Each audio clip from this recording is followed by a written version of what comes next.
UKLO 1 year masters. No IELTS required up to 5 years visa. High visa success rate. నమస్తే, నేను మీ Simhadri. Welcome to hit TV. ప్రస్తుతం మనతోటి కాంగ్రెస్ యువ నాయకుడు మాజీ Telangana Janasena youth wing president అయిన వంగ లక్ష్మణ్ గౌడ్ గారు ఉన్నారు. వెల్కమ్ చేద్దాం అన్న. నమస్తే. నమస్తే. బాగున్నారా అన్న? బాగున్నా సింహాద్రి. మంచిగా అబ్బిందా అన్న కాంగ్రెస్ కండువా? మీరే చెప్పాలి, ఇంకా అబ్బిందా లేదా అన్నది. నాకు అబ్బింది కాబట్టి నేను కాంగ్రెస్ లోకి వచ్చిన. ఏందన్నా అసలు తీరొక్క మాటలు చెప్తిరి, చెవులు బయలిపోయేటట్టు వరితిరి జనసేన పార్టీలో ఉండి. అవును, అట్లా అంత సులువుగా ఎట్లా ఆ కండువాని తీసి కండువా వేసుకోబుద్ది అయింది? సులువుగా ఎందుకు అయింది? 8 సంవత్సరాలు జనసేనలో జర్నీ చేసిన, అంత ఈజీగా ఎందుకు చేస్తే? ఇప్పుడు బ్రతుకు పోరాటం అనేది ఒకటి ఉంటది, అది ఎక్కడైనా సరే. బ్రతుకు పోరాటం అంటే పార్టీలు మారడమేనా? బ్రతుకు పోరాటం అని అంటే పార్టీలు మారడం అనేది నేను చెప్పట్లేదు. మనం సస్టైన్ చేసుకోలేనప్పుడు ఏ పార్టీలో ఉన్నా వేస్ట్ అని చెప్పేసి జనసేన సస్టైన్ అని అంటే బీయింగ్ లీడర్ గా ఈ రోజు ఒక రాష్ట్ర యోజన విభాగ అధ్యక్షుడిగా నీ ముందుకు వచ్చి నేను చేస్తున్నానంటే డెఫినెట్ గా నాకు రాజకీయ భిక్ష పెట్టింది పవన్ కళ్యాణ్ గారు, జనసేన పార్టీ కార్యకర్త. 100% చివరి వరకు సచ్చే వరకు ఉంటది, అది ఎప్పటికీ పోదు కూడా. అది ఎందుకంటే ఇదేందన్నా అది అట్లనే ఉన్నది, ఇటు కండువాలు మారిపోయినాయి. నేనేమంటున్నానంటే జనసేన పార్టీ తెలంగాణ రాష్ట్రంలో ఎంతవరకు సస్టైన్ అవ్వగలుగుతుంది అన్నది నన్ను నేను ప్రశ్నించుకున్నా. ఫస్ట్ ఆఫ్ ఆల్ ఓపెన్ గా చెప్పుకుందామంటే సింహాద్రి, నాకు 36, ఇప్పుడు 36 సంవత్సరాలు ఉన్నాయి నాకు. 8 సంవత్సరాల నుంచి నేను పార్టీలో జర్నీ చేస్తున్నా. 8 years నుంచి. ఇంకొక 2-3 ఏళ్ళు అయితే ఇంకా బాగుంటుండేనేమో. నువ్వు ఊహించినవానా ఆంధ్రాలో డిప్యూటీ సీఎం అవుతాడు పవన్ కళ్యాణ్? డెఫినెట్ గా 100%. అంటే పార్టీ మారినా డెఫినెట్ గా. ఎందుకనంటే గెలిస్తే ఒక రకం, ఓడిపోతే ఒక రకం అనేది మొదటి నుంచి కూడా మాకు ఆ తత్వం లేదు. బీయింగే జనసేన పార్టీ అక్కడ ఉన్నటువంటి కార్యకర్తగా, అక్కడ నేను ఎదిగినటువంటి నాయకుడిగా నాకు నేర్పించినటువంటి గతంలో ఉన్నటువంటి పార్టీ సిద్ధాంతాలు అవి.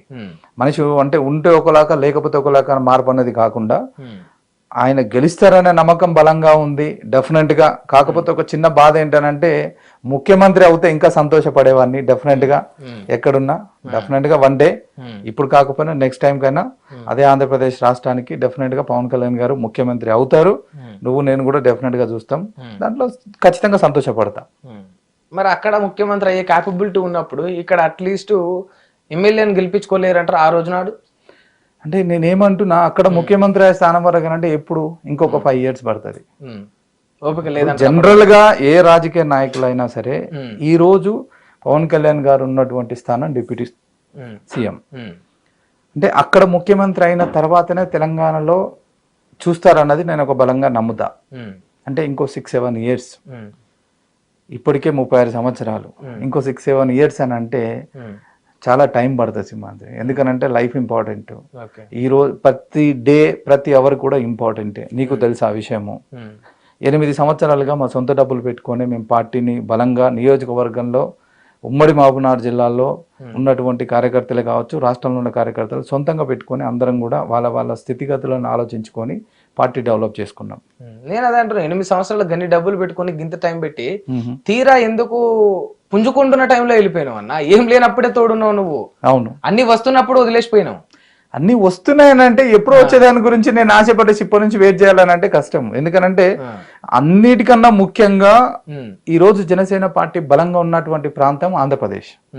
నీకు నమ్మకం లేదా జనసేన పార్టీ మీద తెలంగాణలో పుంజుకుంటదని? వస్తుంది, టైం పడుతుంది. అంటే ఈ రోజు నమ్ముకున్న వాళ్ళ పరిస్థితి ఏంటి అని నేను అడుగుతా. చెప్పన్న, ఓపిక లేదా అంటావు? ఓపిక అనేది ఇక్కడ ఇంపార్టెంట్ కాదు. నేనేమంటున్నానంటే ఇప్పుడు నాకుంది ఓపిక, బీయింగ్ లీడర్ గా నీలాంటి నాకు తెలుసు కాబట్టి నాకేదో 2-3 కార్యక్రమాలు లేకపోతే పనులు అది ఇది చేసుకుని ఏదో ఒకటి చేసుకొని సంపాదించగలుగుతా. బట్ నన్ను నమ్ముకున్న కార్యకర్త పరిస్థితి ఏంటి? నన్ను నమ్ముకొని వచ్చినటువంటి లక్ష్మణ్ అన్న ఈ రోజు లీడర్ గా ఎదిగిండు, 8 సంవత్సరాల నుంచి నాతో పాటు జర్నీ చేసిండు. What about next? రేపు పొద్దుగాల వాడికి ఏదైనా కుటుంబానికి ఆపద వచ్చినా కూడా, వాడికి ఏదైనా ఆపద అయితే నేను మనీ ఇవ్వకపోయినా హాస్పిటల్ రూపకంగా నేను వానికి ఉపయోగపడలేనప్పుడు నేను లీడర్ గా ఎందుకు? వాస్తవమా కదా చెప్పు, నువ్వే చెప్పు. అంటే కాంగ్రెస్ పార్టీలో ఉంటే సాధ్యమవుతుంది? నాట్ ఇన్ అనంటే సాధ్యం అనంటే డెఫినెట్ గా అవుతుంది, 100% అవుతుంది అనే నమ్మకంతో నేను వచ్చిన. ఏ పార్టీలో అనుకుంటున్నావు? ఏ రకంగా నేను చెప్తున్నా, డెఫినెట్ గా అవుతుంది అవధానం నేను చెప్తున్నా నీకు. ఇప్పుడు నీ నమ్మకం అవధానానికి నా దగ్గర కారణాలు ఉన్నాయి. నీ నమ్మకం నీది, నా నమ్మకం అవధానానికి నా నాది. దగ్గర నమ్మకం కాదు, కారణాలు ఉన్నాయి. నా దగ్గర నమ్మకం అని అంటే ఇప్పుడు నువ్వు ఉండే ప్రొఫెషనల్ వేరు, నేనుండే పొలిటికల్ గా నేను ఉండేది వేరు. నా స్థానంలో ఉండేది అది బరువు ఎంత ఉంది, దాన్ని ఎంత మోయగలుగుతానని నాకు తెలుసు, నీది నీకు తెలుసు. నేను ఓపెన్ గా చెప్తున్నా. 8 సంవత్సరాల క్రితం అప్పుడు జనసేన పార్టీ నేను అడుగు పెట్టేటప్పుడు ఏం లేనప్పుడే ఇక్కడ దాకా రాగలిగిన. అలాంటిది ఈ రోజు మళ్ళీ కాంగ్రెస్ పార్టీలకు వచ్చి అన్నిటికన్నా ముఖ్యంగా నా నియోజకవర్గంలో నా శాసనసభ నాయకులు నా అన్న రాజేష్ రెడ్డి గారు నాకు పూర్తి స్థాయిలో నమ్మకం ఉంది ఆయన పట్ల. నేను అదే డెఫినెట్ గా ఏం లేదు కనుక నువ్వు పైకి రాగలను. ఇక్కడ అన్ని ఉన్నాయి, రాణిస్తారా నిన్ను? డెఫినెట్ గా రాణిస్తాడు. రాణిస్తారా? ఆ గుణం ఆయనకు ఉంది, ఆ తత్వం మా ఫ్యామిలీకి ఉంది. పేరు చెప్పు. రాజేష్ రెడ్డి గారు. రాజేష్ రెడ్డి. రెడ్డి, అవును, రాజేష్ రెడ్డి. మీ ఎమ్మెల్యే రాజేష్ రెడ్డి. అవును. నువ్వు 8 సంవత్సరాలు ఇదే జనసేన పార్టీలో కష్టపడుతున్నందుకు, ఇంత పోరాటం చేసినా, నీ సొంత డబ్బులు ఖర్చు పెట్టుకున్నా, ఇన్నేళ్లు నీ టైంలో జనసేన పార్టీకి కేటాయించినా కూడా ఇంకా బయటికి వస్తున్న వార్తలు ఏందో తెలుసా?